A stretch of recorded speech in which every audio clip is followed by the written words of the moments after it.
map. Who would have thought that the game would end by you falling off of it rather than the zombies seizing you? That's just my perspective on it. That's problem number one. Problem number two for me are the elevators. Those are where your essentials are at. Your pack-a-punch machine and your perk machines, which are randomly generated, which does add an element of surprise and an element of fun. I do enjoy that, but for the most part, I do want to know where Jug is, and oftentimes on Die Rise, it can be a little bit hard to pinpoint. The elevators can crush you pretty easily, and you can also lose a pack-a-punched weapon if it decides to move on you. And oftentimes, you're just waiting for the elevators to either move up or down. It's just all a big waiting game. The boss zombie of this map, the jumping jacks, are unoriginal, complete rip-offs of the Nova Crawlers. The worst perk of all time was introduced on this map as well. Who's Who, the Easter egg, the characters, the story, all largely uninteresting, similarly to Transits. Again, my issue with this map is how prevalent fall damage is and how easily your game can be totally over after so much effort just by slipping off the map. And that's another thing. The wonder weapon of this map, the Liquefier, one of the few redeeming qualities of this map. Genuinely an amazing wonder weapon, but it acts as a catalyst towards your own demise. See, this wonder weapon slips the zombies and the player. Use it towards a ledge, be extraordinarily careful, otherwise it'll fling you right off the map. I would say that if the wonder weapon, the thing that's supposed to be aiding your survival, is working towards your detriment, there's a larger issue at hand. The majority of the map is disgusting looking, and not necessarily scary, like a Nocturne Tone or a Varuk, just dirty. The rooftop is aesthetically pleasing, I typically stay up there. Trample Steam was not going to fix all of Die Rise's issues. This is my least favorite map of all time. I don't think, objectively speaking, it's the worst. And I understand a lot of you guys out there do like Die Rise. Again, we have different opinions. I'm sure that there's going to be a map up at the top of the list that I love that you despise, and that's just how it is. At your number 26 spot, we have Voyage of Despair. This map had a lot of potential, but unfortunately, it was poorly executed. The Easter egg especially. I felt as though that could have gone a number of ways. The glaringly obvious one being saving the ship from sinking. I thought that could have been a really cool concept, but they didn't do that. And though the atmosphere clicked and you feel as if you're on the Titanic, somehow the atmosphere feels empty and sort of bland, primarily on the outside of the ship. On the inside of the ship, the color scheme is an improvement, but somehow it lacks that intangible zombies feel. Personally, at least. I'm sure you can disagree with that. That's problem number one. Problem number two is the general design. It is very difficult to distinguish different areas of the map because of how similar everything looks. Typically on a zombies map, there's this area, and then there's that area, and they're different. But on this map, everything sort of looks the same. On the inside of the ship, everything is sort of a clusterfuck, which is why I primarily train on the outside of the ship.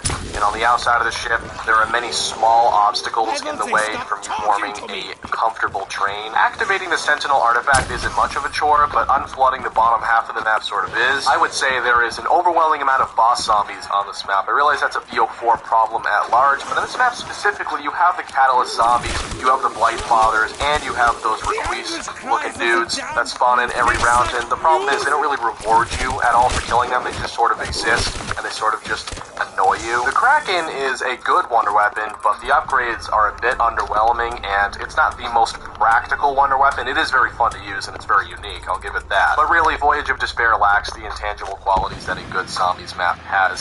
I guess you could say it's a personal thing, but really, this is the least favorite of BO4. People prefer the other maps far more than this one. I would definitely say this is at the bottom of the barrel. At your number 25 spot, we have Blood of the Dead. This is one of my least favorite because of how much I like Mob of the Dead. They took Mob of the Dead, my favorite map of all time, and sort of butchered it in the Black Ops 4 engine, but the design was the biggest issue for me. It felt totally unnecessary, the changes they made.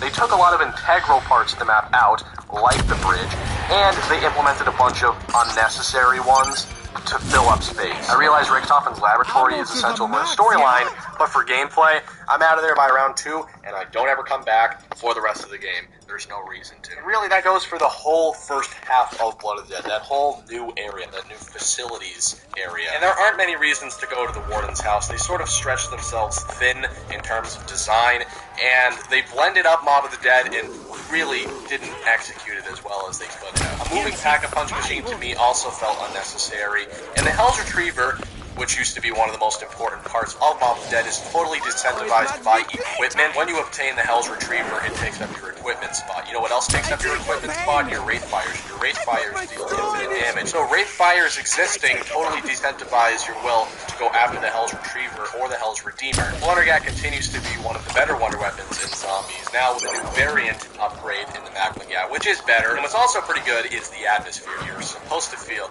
as if you're in hell, and I would say that it's portrayed nicely. The storyline is interesting and bears significance, but cannot top that original Mob of the Dead story for gangsters in Alcatraz. Mob of the Dead set a very high bar, and Blood of the Dead did not come close to it. Much of the design felt unnecessary. It doesn't flow nearly as well as it used to, and honestly, I never find myself playing Blood because I can go on BO2 and play Mob instead, which is far superior. At your number 24 spot, we have Shino Numa. What separates this map from the other World of War maps is the viability of survival. I realize in the World of War version, it's completely glitched. It's a 24 zombie cap, and you can get to essentially unlimited rounds, but really, what you're working with here is a Wonderwaff, which is very good. You have a lot more space. You can actually train. You have the Flogger, which was badass. You have the introduction of the Hellhounds. Generally, a more pleasant survival. The atmosphere is hit or miss. It's a swamp. It's not delightful. Many people don't like it, but many people, like myself, don't mind it and find it actually to be a very good atmosphere. So take what you will from that. The design of this map is pretty straightforward. You have a central hub and 4 branching ones, each one containing a randomly generated bird, which I find to be one of the more fun qualities of this map. Don't get me wrong, the mud is a pain in the ass. There's still no pack-a-punch machine. There are many issues with Shinonuma, and it's very primitive. It definitely surpasses the other World of War maps we've gone over thus far. But honestly, Shinonuma, in my opinion, is the most underrated Zombies map of all time. We are focusing on the World of War version. There is a Black Ops 1 remaster and a Zombies Chronicles remaster, each one better than the last, slightly enhancing each experience. But the World of War version, though glitchy, though the easiest map of all time because of it, is still not a bad map. Coming in at your number 23 spot, we have 5. Pentagon. One of the best concepts for a Zombies map. Truly a remarkable setting. I love the characters, I love the unique story, I love the atmosphere. I love damn near everything about the map, except for the design of it. It is very anti-player. This map was actually ported straight from the campaign. There is a legitimate question as to whether or not this even should have been a Zombies map, but it was, and although it wasn't perfect in design, it worked. However, there are some design flaws. First and foremost, your wonder weapon is the Winter's Howl, not particularly good. The only other means for infinite damage on this map is the electric trap, which is placed in a very inconvenient location, not practical in sending the zombies through there, because you yourself can get trapped in that very small room upstairs. It's very much out of the way. The only good training area on this map is on the middle floor in the war room. I suppose downstairs you can make the porcine lab work, but really, this is a solo map. There's only one good training area. Everyone else is sort of screwed, has to camp in the elevators, try to make something work. It's very, very difficult. The map is very condensed, very close quarters. It's just not an ideal high-round map. It really strangles the player. And the weapons just aren't powerful enough to counteract that. I feel as though the player is too weak on this map, and the map is too imposed with the player. Some people really enjoy the challenge, and I do to a certain extent, but there are plenty of other maps that do all of what 5 does, but better. Getting around the map can be difficult, the teleporters are very inconsistent, and the Pentagon Thief, being one of the primary factors of this map, I personally find to be actually very good, a very healthy challenge, a very minor chaos that stirs everything up and makes everything interesting. He runs around the map stealing your weapons, and if you kill him, you're rewarded with a fire sale and max ammo. A bonfire sale if you kill him without him touching you. That is a great risk/reward ratio. I really appreciate the Pentagon Thief, not many people do. But I can see why people don't like him as well. 5 is nowhere near perfect in design, but it does know its place. It's a challenging map. If you enter this arena, you're going to be kicked in the ass, and you best be prepared for it. There is a pack-a-punch machine. There are a lot more features than a lot of these other maps we've discussed thus far, but 5, I definitely feel, is not at the top of the list. Number 22, Dead of the Night, the least marketed Zombies map of all time. Did you even know this map existed? Not many people do. This, like most BO4 maps, was a great concept, but was poorly executed for only a couple reasons. Honestly, I don't have many complaints about this map, but the ones I do are pretty major. I love the atmosphere. A giant mansion in the middle of the wilderness filled with zombies, with werewolves, with vampires.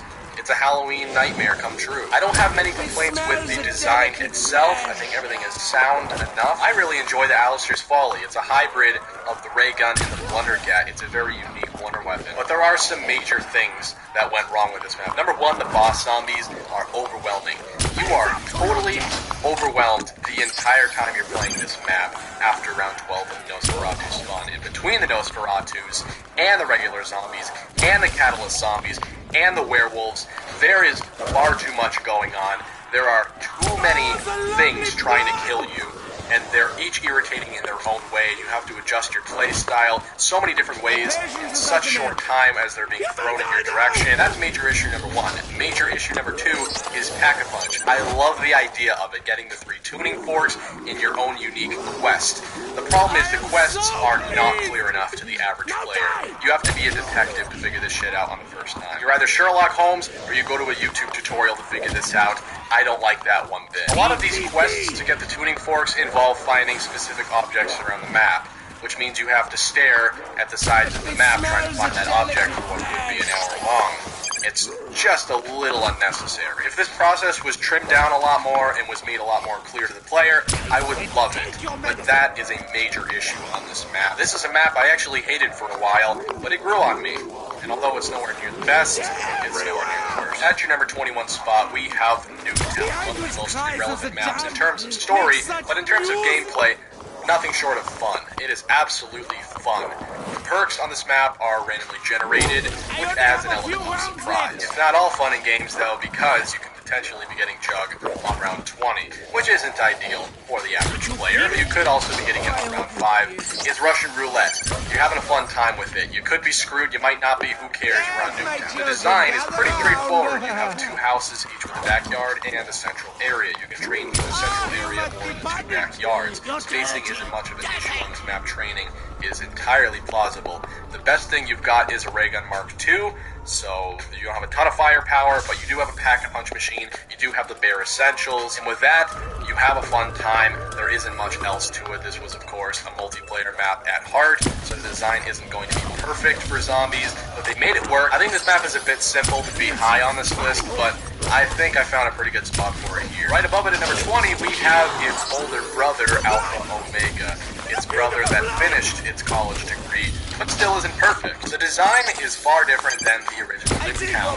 There are 2 layers to it now. The top layer, the original map, was scrambled up quite a bit, and the bottom layer, containing the bunker now, which essentially doubles the size of the map. The Pack-a-Punch machine and the perk machines are in dedicated locations. The element of surprise has been erased, for better or for worse. Alpha Omega has a layer of complexity to it, in which Nuketown didn't originally have, which I don't think it was supposed to have. Nuketown was never aiming for that. Nuketown was aiming to be a fun map. Alpha Omega carried that on, but made it a little more complicated. Whether that's good or bad, I'll let you decide, but personally, I didn't find Alpha Omega to be a groundbreaking map. It didn't really change anything. In fact, the wonder weapon of this map is the Ray Gun Mark II once again, but with different elemental upgrades.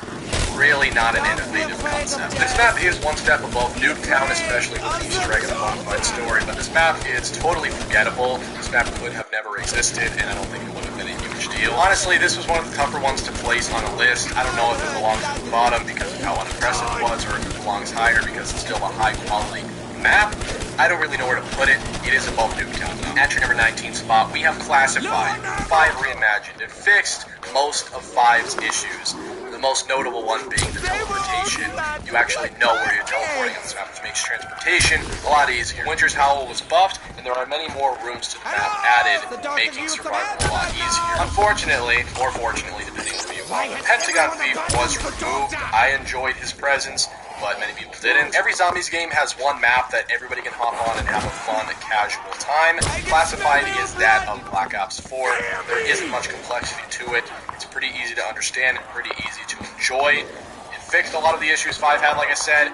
The only unnecessary change I felt they made was Pack-a-Punch being at Area 51. If they kept the original Pack-a-Punch system, I think it would have been a little bit better. But otherwise, I don't have many complaints about it. It was definitely a step up from 5. And this Easter egg is one of the most unique ones. It's a pure high round. Getting to round 150 unlocks the cutscene, which I think is a very nice reward for those high round players. Classified is a good map, and it comes in at number 19. At your number 18 spot, we have Town, another segment of Transit. Why is it so far above Bus Depot and Farm, you may be wondering? Well, that's because it's better. The only cancerous feature that Town carries on from Transit is the lava. Everything else is totally resolved. With a Pack-a-Punch machine, you have 6 different perks to choose from. You can actually do the 6 glitch to obtain all of them. have the Ray Gun Mark II, and you don't have a cancerous boss zombie slowing you down. This is the survival map for players to hop onto and have a fun time. It doesn't suffocate the player, but it also doesn't give you a lightning bolt to get to round 1,000,000 if you want either. It is still very challenging. Also, you know where everything is. Nothing is randomly generated into the map. You know what you're getting with town. It's fun, but also challenging. I do still have it fairly low on the list because of how primitive it is and because it doesn't really have a story arc behind it and there's no Easter egg. But other than that, town is a great map. At your number 17 spot, we have Shangri-La. Notoriously one of the most challenging maps ever, but no matter who you are, whether you like challenge or not, you're still going to want to hop on Shangri-La. It has a lot more to offer than just challenge.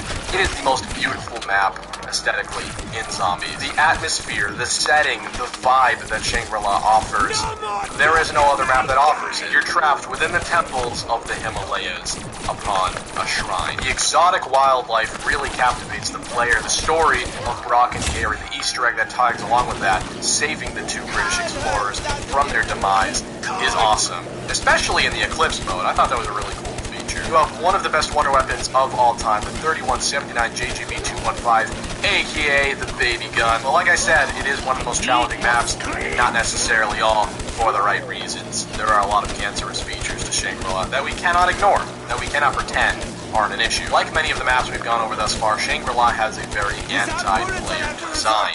There isn't a good training area on this map. Spacing is a nightmare. You can sort of, kind of train where you see I am right now, but it's next to impossible. I'm an advocate for challenge, not ridiculous challenge though. This map is ridiculously difficult. You can sort of, kind of work things out in the Black Ops 1 version with PhD and the Mustang and Sally, but in Black Ops 3, you cannot do that. The Black Ops 3 zombies are on steroids. That made things infinitely harder. There just isn't anywhere to turn on this map. Your highest hopes are to do a full map train. Just keep moving and hope to God that you have enough ammo to get around. And of course, I haven't mentioned the boss zombies yet. The monkeys, the napalms, the shriekers.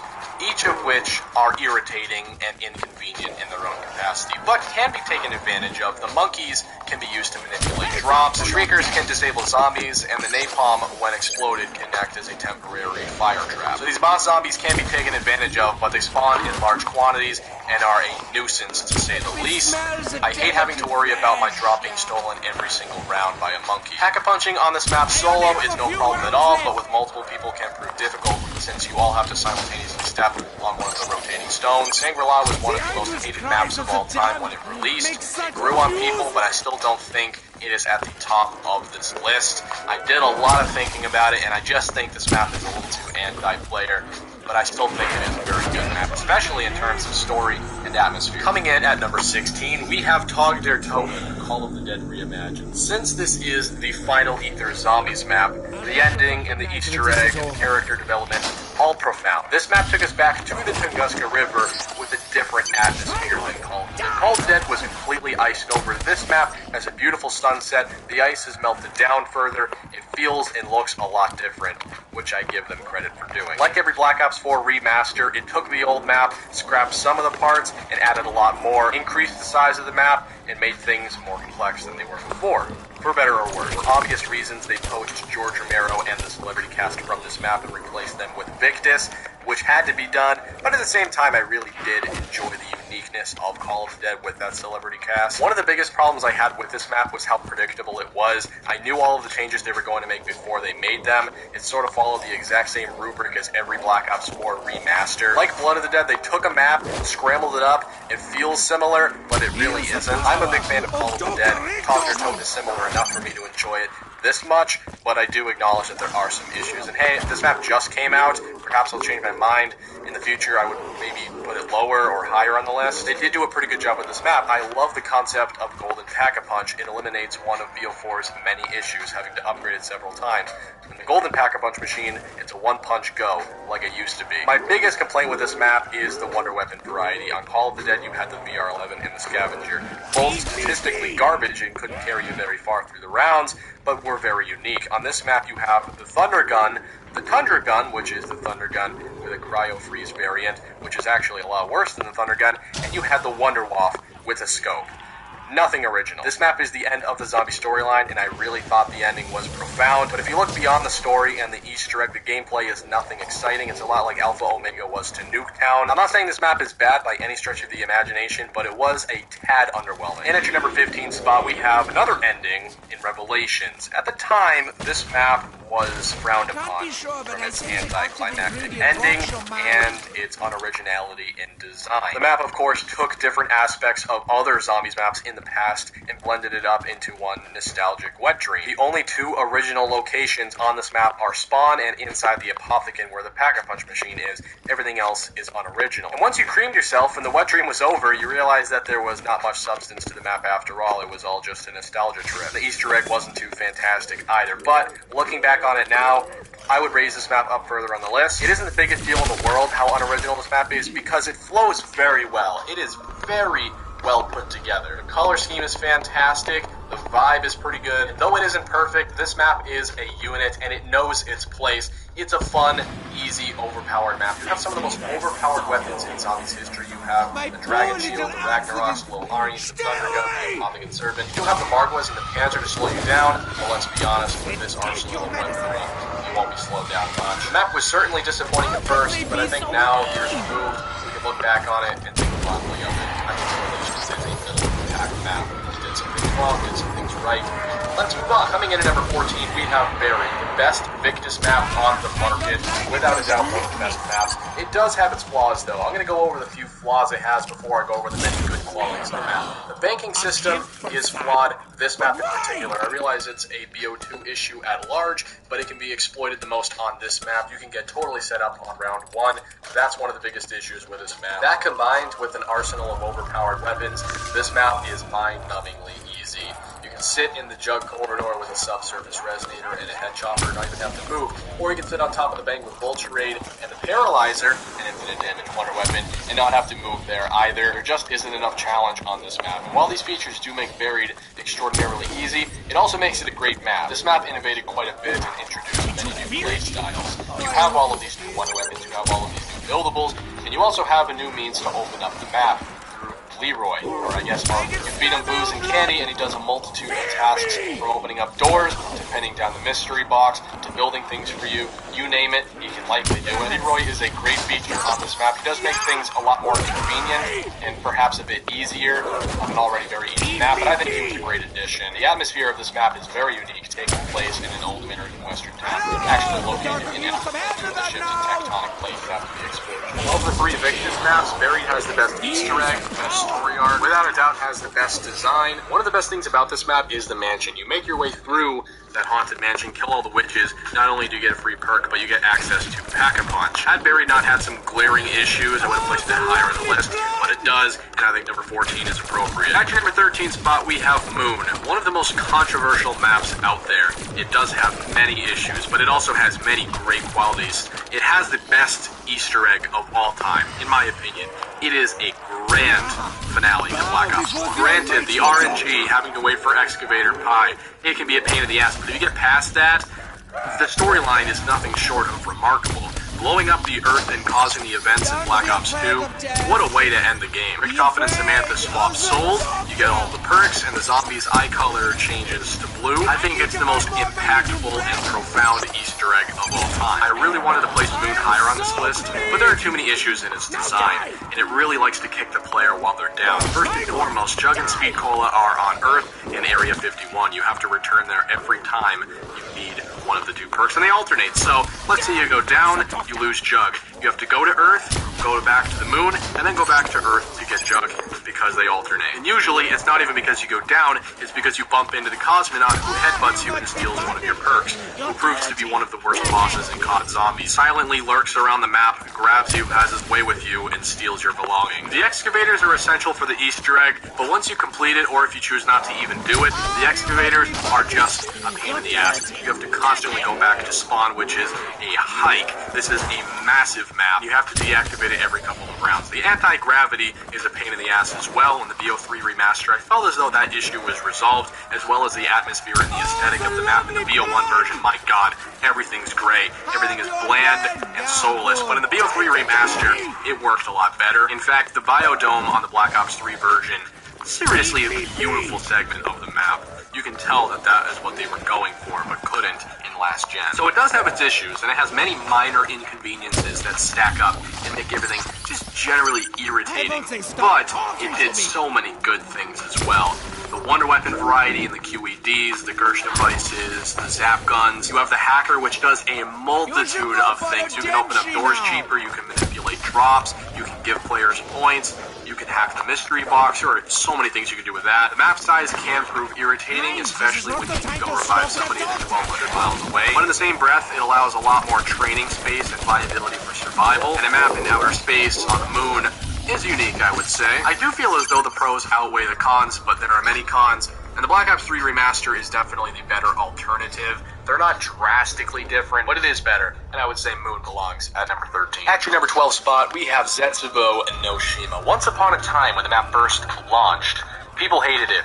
It was frowned upon. Nobody liked it. But like most jungle maps, I've noticed, it grew on us. People now enjoy it more than ever. The design is beautiful. It's a very intricate map. Everything ties in beautifully together. It does have its issues, which I'll go over first, but it has many good qualities now that perhaps we didn't see at first. Assuming you don't run Mega Gobblegum, this map suffocates the player. You have to open up so many expensive doors. There are so many thrashers being thrown in your direction. You have such little to work with. You usually have an RK5 or some low-quality starting weapon. You don't have any perks. And while you're struggling to survive, you're juggling all of these fairly difficult tasks. You have to work on getting the Skull of Nansapwa. You have to work on getting the KT-4, the shield, turning off both power stations, which are timed. You have to grab the parts for the gas mask, pack-a-punch. There are just too many things to be worrying about too early, and most of them are mandatory for a genuine survival. The biggest issue of this map is suffocating the player and forcing them to do way too much at the beginning of the game when they're vulnerable. But like I've always said, once you get past that, Zetsubo Noshima is a fantastic map. It has a great atmosphere and vibe taking place on a Pacific island with mutated plants and wildlife. It has a pretty good Easter egg, a pretty simple one. In fact, most of the Easter egg is just setting up on the map normally. The storyline is fantastic as well. The design is symmetrical and actually flows fairly well. You have Lab A, Lab B, you have the middle bunker, and everything in between. Say what you want about the planning system, it is very annoying and inconsistent, but there is a lot to be done with it. I thought the spiders were a great addition, and the boss spider in the cave. It rewards you nicely. It's, of course, very important for the Easter egg to kill it, but it also gives you a free Widow Swine. I will note that the Thrashers are one of the worst bosses in Zombies. If you remove the Thrashers, all I see is an improved map. They don't reward you for killing them. They just sort of exist, and they spawn in large quantities multiple times around. It's just a nightmare. I hate the Thrashers. But like I said, the spiders are great, and generally everything is great about the map. Unique wonder weapons in the KT-4 and the Skull. Really, the biggest issue on Zetsubo is setting up. It's a large chunk of the Easter egg, which should say enough about it. There is a lot of replayability value on this map, but because of how tedious and long the setup process is, you really don't want to do it very often. There are other maps with a tedious and long setup process, example Origins, but on Origins, you're getting 4 elemental stabs. On this map, you're getting a Slick with Fire reskin, so I think it's a good map, but it does have its issues. Coming in at number 11, we have Call of the Dead, one of my personal favorites. I absolutely love this map, but I realize not everybody does, and there is one giant glaring issue with it, and that's the high rounds. I love the uniqueness and the duality of the wonder weapons on this map, the VR-11 and the Scavenger, but like I said earlier, statistically, they are garbage, and they're not going to carry you very far through the rounds. The Scavenger will take you to about round 40, assuming you're running PhD. If you don't, you're going to blow yourself up, and then past that, it's going to drop off, and you're not going to be able to use it very effectively. The VR-11 in general is sort of ass. You can exploit it with the zombie blood and insta-kill effect on co-op, but if you're playing solo, this isn't going to do you very good. It's helpful for the Easter egg, but that's about it. There isn't a trap that deals infinite damage to help you out either. You can obtain the Wonder Waff every time you kill George, but eventually you're going to run out of ammo to kill George with. So there just isn't enough firepower on this map for high rounders. Anywhere past round 40 is impressive. But aside from the high rounds, which is a pretty big issue, everything else is absolutely perfect. I love the cold, snowy atmosphere. I love the location taking place in a Siberian winter. The design isn't your average cookie-cutter map. You have a capsized ship, you also have a lighthouse, and a lot of ground in between. It's a fairly big map, and there is a lot of space to work with if you are smart with it. There is a moving pack-a-punch machine on this map, which is irritating at times, but it hasn't been a major issue for me. And a lot of people complain about Jug being far from spawn, how many doors you have to open to get to it? Well, honestly, I like that challenge. I love trying to get to the other side of the ship without Jug. It's not impossible, it's totally manageable, you just have to be careful. Deadshot Daiquiri was a great addition, and the best thing about Call of the Dead is the Easter egg, the story, the character. Far into the future, after the events of Cogder, Toe and George Romero uncovers lots of Group 935 research at the Tunguska River, and they film a movie there called Call of the Dead with the celebrity cast of Michael Rooker, Danny Trejo, Sarah Michelle Gellar, and Robert Englund. The director, of course, being George Romero, the boss zombie of the map as well. George Romero is a major pain in the ass throughout the entire game. I get that. But he rewards you handsomely for killing him. He constantly follows you, shuffles around the map, battling on about whatever. I get it, he's a pain in the ass, but if you grab a scavenger or any powerful weapon and take him down, he gives you a death machine drop and he gives you a free perk,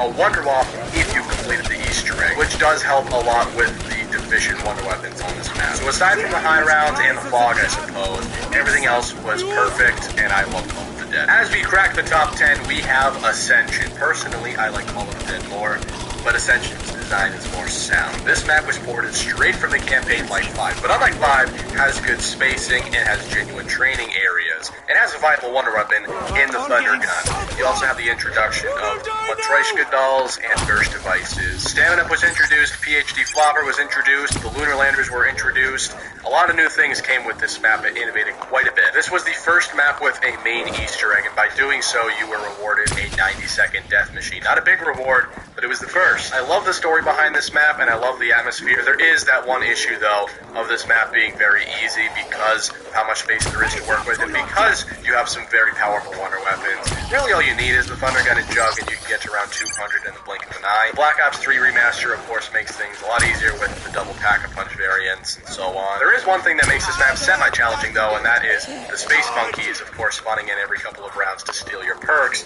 It is a pain in the ass, but they give you a free perk if you kill them touching an max ammo, so they reward you. But yeah, this map is one of the easiest of all time, but I do think it is a very well put together map. It has a great story, a great atmosphere, a lot of character development, a lot of innovation. Ascension just has to be in the top 10, in my opinion. Right above it at number 9, we have Kino der Toten, the Theater of the Dead. It was my first map. It's the most iconic, it's the most nostalgic, it's the most played, but we're not really considering that.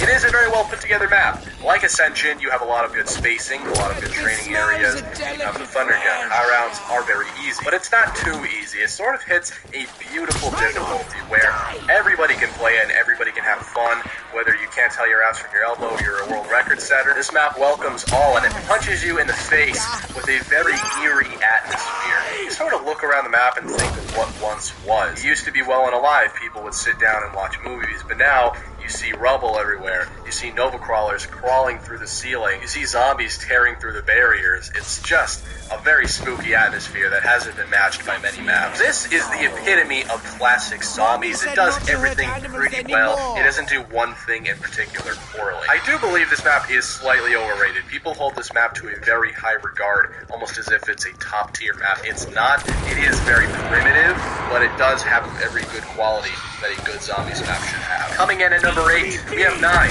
from Black Ops 4. See, it's a pretty big jump from Kino to this map, but this is such a beautiful map for so many reasons. Say what you want about the Black Ops 4 engine, this was one of the gems that came out of BO4. This map, more than any other map, is a performance. You spawn in the Coliseum as one of the contestants, trying to give the audience a show with killing the zombies. You're either rewarded by the audience or mistreated by the audience, depending on how you are performing. And when it comes to atmosphere, you have a wide variety of them. You spawn in the Roman Coliseum. That's, of course, where this takes place. But you have 4 branched off areas, each with their own god statue and their dedicated area. You have the Temple of Ra, you have the Temple of Danu, you have the Temple of Zeus, and the Temple of Odin. It covers a variety of mythologies, and below all of this, you have a giant underlayer. And on the bottom layer, you have a central temple where Pack-a-Punch is. Everything ties in beautifully. It's a very simple and straightforward design, but it's so intricate and so well put together, and it flows beautifully. Summoning and beheading the 4 champions to get the Pack-a-Punch is one of the coolest processes to do it. I love the Circus Kiss. I think it's one of the more unique wonder weapons. Though I'm not the biggest fan of the Chaos storyline, the Easter egg was one of the few tolerable ones in this game. My only complaint with this map is the overwhelming amount of boss zombies, but again, that's a Black Ops 4 issue. You have the Tigers, you have the Gladiators, you have the other Gladiators, you have the Blight fathers of Catalyst Zombies, there is a lot being thrown at you, and you have to adjust your playstyle so many different ways, and it's just a little hard to keep up with sometimes. Otherwise, though, you have a lot of good spacing. This map is just fantastic. At your number 7 spot, we have Gorod Krovi. Dragons, and lots of them in the war-torn city of Stalingrad. This atmosphere is remarkable. It is a perfect blend of fiction and non-fiction. History and dragons fire the blood of the rubble. It is gut-wrenching. I love the story behind it. I love Nikolai's involvement. I don't like the Easter egg, though. Really, it's a list of miscellaneous tasks that didn't really have to be done in order for Sophia to give you the power core she had it all along. It's sort of just one giant middle finger, and it's not particularly easy. You almost have to run Gobblegum to complete some of them. And while I'm complaining, I don't love high rounds on this map. The Ray Gun Mark III is phenomenal. It's seriously one of the more unique wonder weapons as well, but it doesn't carry you very far. It sort of slowly drops off in the higher rounds. It's better for camping than it is for training, and those Valkyrie drones in particular, I hate them because they block entrances. They're so large and they're so irritating. They shock you constantly from behind you, and they're very far out of the way at times where you can't reach them and they're still shocking you. The Manglers are okay, but there are just some small irritating things about this map. But otherwise, it is just a magnificent build. Again, I love the dragons. I love the concept of riding them to Pack-a-Punch. I love the specialist in the process to get it, essentially hatching a little baby dragon companion. I love the Dragon Strike. I love the shield. Gorod Krovi has very few negative qualities. This map really gets your adrenaline pumping from the intro cutscene to the cinematics to the music. Gorod Krovi is an easy top 10. At your number 6 spot, we have Ancient Evil. In my opinion, the best Black Ops 4 map. It is a lot like Horizon Direct, with the 4 elemental wonder weapons, in this case gauntlets, each based on a god. The map takes place in the fictional city of Delphi, containing lots of Greek mythology. From the bosses, to the wonder weapons, the statues, the Pegasus flying around the map aiding you. The map has a profound historical atmosphere. It has a very good Easter egg with a very good ending as far as chaos goes. It has a pretty good design. I have no complaints there. The gauntlets really aren't too difficult to craft. They're very nuke-friendly. Perks and Pack-a-Punch are very easy to access as well. I find the skeletons fairly irritating, but I like the four-armed monsters. There is so much mythology tied into the gameplay. You have to free Zeus's birds to get to Pack-a-Punch, for example. I just love most of everything about this map. Unfortunately, it's in the Black Ops 4 engine, which is superb. But otherwise, I can say confidently that Ancient Evil hit it out of the park in almost every department. Seriously, no major complaints at all. At your number 5 spot, we have Darius and the Giant. I'm combining them together because the Giant is essentially a Zombies Chronicles remaster. It's the same. Why is Darius so far ahead of the other World at War maps? Is it really that much of an improvement? Yes. Darius was a revolution. This changed zombies exponentially. Pack-a-Punch, primarily, was the reason for that. With the Pack-a-Punch machine, you were able to increase your damage output quite a bit, giving you a genuine shot at a high round. This made players want to play all the more, and the design of Darius is near perfect. It's simple, it's primitive, like the other World at War maps, yes, but the spacing is perfect. You have training room, you have the best and the most iconic camping area on the map as well on the catwalk. The map suits all play styles, and you have one of the best wonder weapons of all time, the Wonder Wall. Between Pack-a-Punch and teleportation, this map changed the game of zombies. It's simple, but it's not mind-numbingly easy like a lot of other maps. This map does offer challenge. It's the best of both worlds. Not to mention, this is the most important map in the zombie storyline. This is where everything began, at least as far as ultimates go. This is where the most amount of character development happened. This is where a lot of the storytelling occurred. There is no better location for a zombies map in a Group 935 research facility. This is a factory where they did work testing on Element 115 and the zombies. This map has not a single flaw. It's not too easy. It's not too difficult. The design is perfect. It fits every playstyle. This map did everything properly, and it was a major innovation and a major boost in player morale. I think this map belongs in the top 5. At your number 4 spot, we have Shadows of Evil. Where to begin with this masterpiece? This is a slept-on map. People don't give this map the recognition it deserves. Well, at least not in the beginning. Now people seem to realize how good it is. In the fictional Bright Light Morgue City, with our 4 sinners as characters, Floyd Campbell, Jack Vincent, Nero Blackstone, and Jessica Rose. With the H.P. Lovecraft lore, with the Margwas, Parasites, Shadow Man, the Easter egg story. Nothing about this map is underwhelming. Everything is fulfilling. It blended together so many elements that you didn't think would work, but did.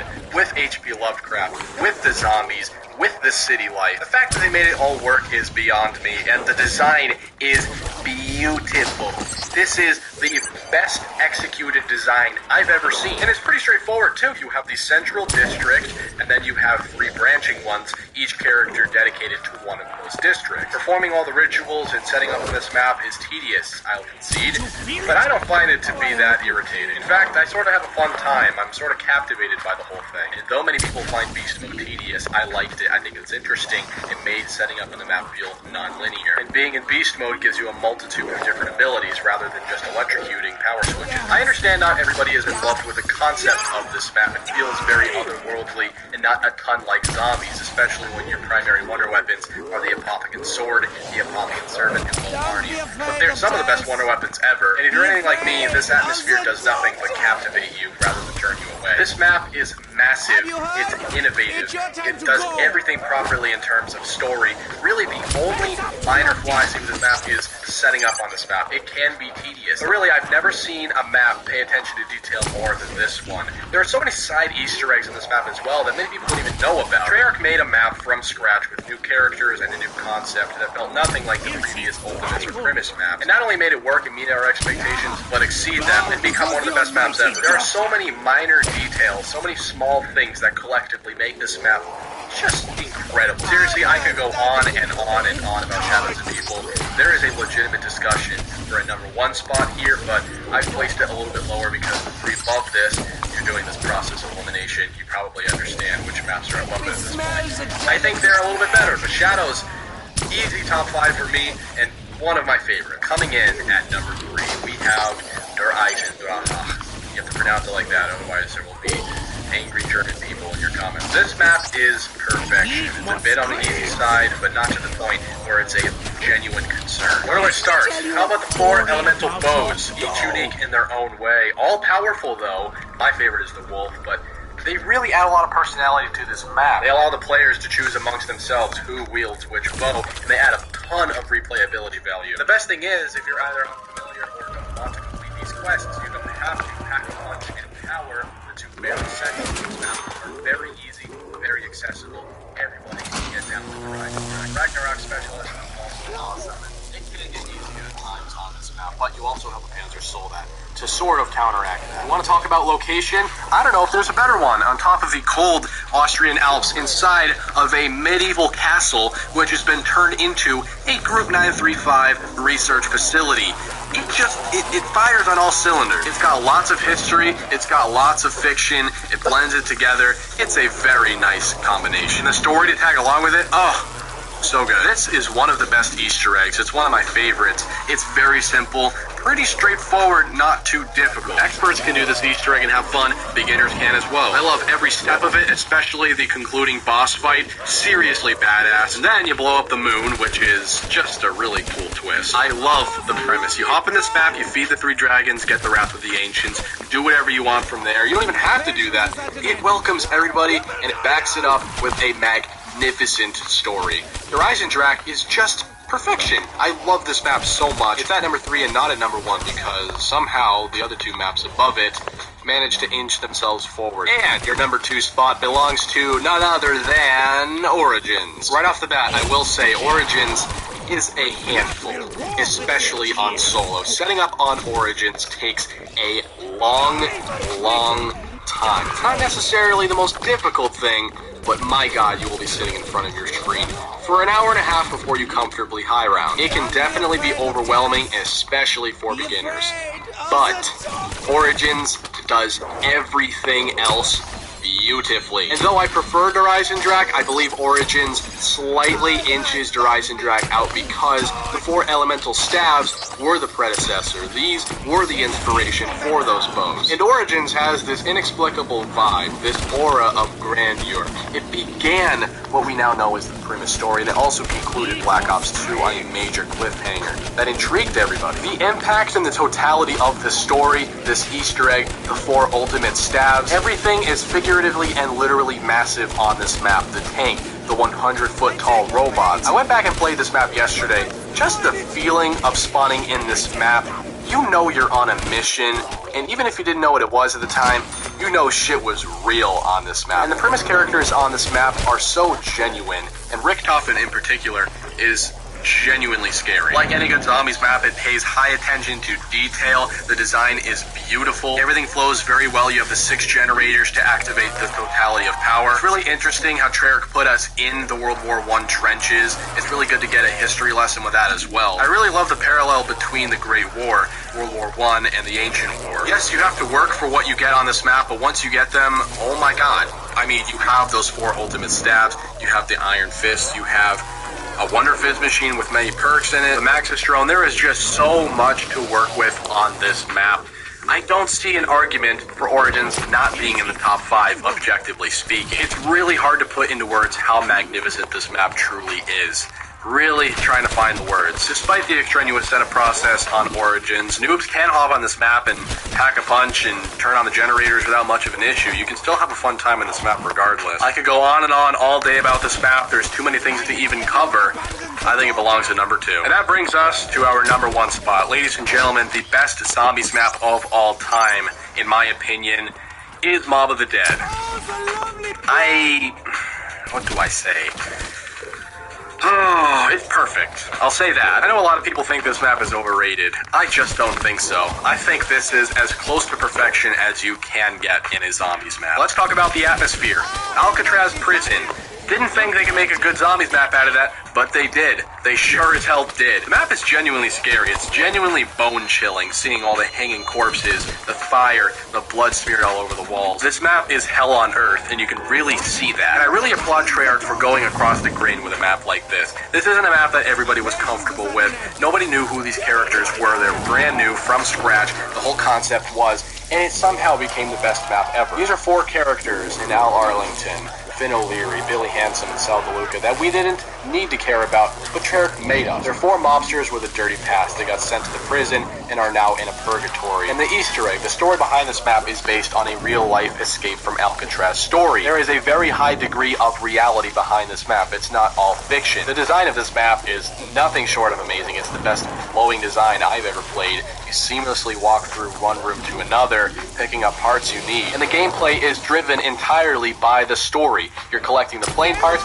you're getting the hell off the island, and you're escaping, only to actually crash into the Golden Gate Bridge where Pack-a-Punch is. I've never seen a map tie gameplay and story so well together where it actually encourages you to do it, and it doesn't make it feel like a tedious quest. You also work on feeding the 3 Hellhounds to get the Hell's Retriever, which you can then upgrade to the Hell's Redeemer, which is optional. The Blundergat is an amazing wonder weapon, adds tons of replayability value. You can upgrade it in 3 different ways. You can either get the Acid Gat, the Sweeper, or do both and you get the Vitrolic Withering. But the introduction of Electric Cherry and Afterlife was implemented, turning on multiple switches and choosing what to turn on and off rather than flipping one switch. I thought Brutus not only made sense for the story, but was one of the best bosses in terms of the actual gameplay. Again, I could go on and on and on about Mob of the Dead. It's my personal favorite map ever, and I also believe it is the best map of all time. They took the notorious Alcatraz prison, The Rock, the inescapable, provided a real-life escape scenario based on our Zombies characters, and then zombified it.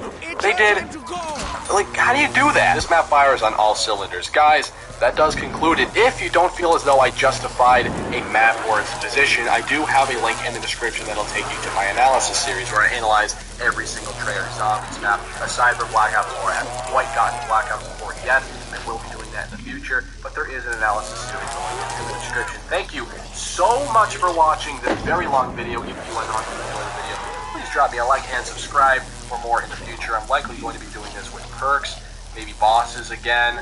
We'll see. Please go follow me on Twitter or Instagram or Discord. All of those links are in the description, and it's free. What isn't free are the posters in the description, but it would be greatly appreciated to check them out. They are reasonably priced, very high quality. I have some of my own. You should get them. If not, that's also totally cool. I suppose that's the end of the video. I hope you have a magnificent day.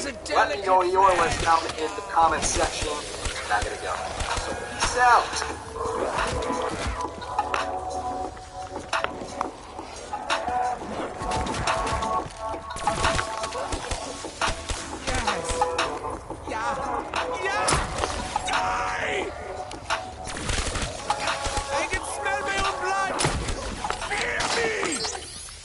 Chegou a pro férias mod de on-shelf. São milhares de produtos e centenas de categorias para você aproveitar. Quer montar o seu computador gamer dos sonhos ou dar aquele upgrade no seu setup? Confere nossa listagem especial de produtos com descontos incríveis. Você não pode perder. Acesse já instal.com.br. Of Dr. Richtofen!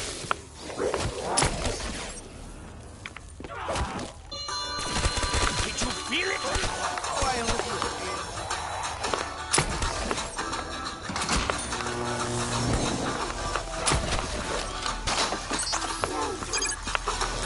Glad to meet you all.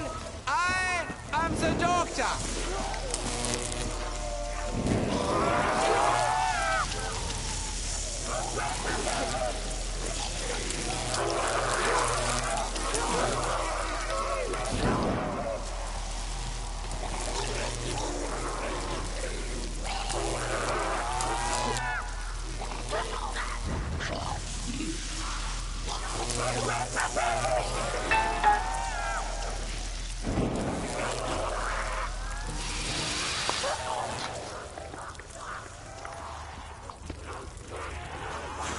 Face up to your death!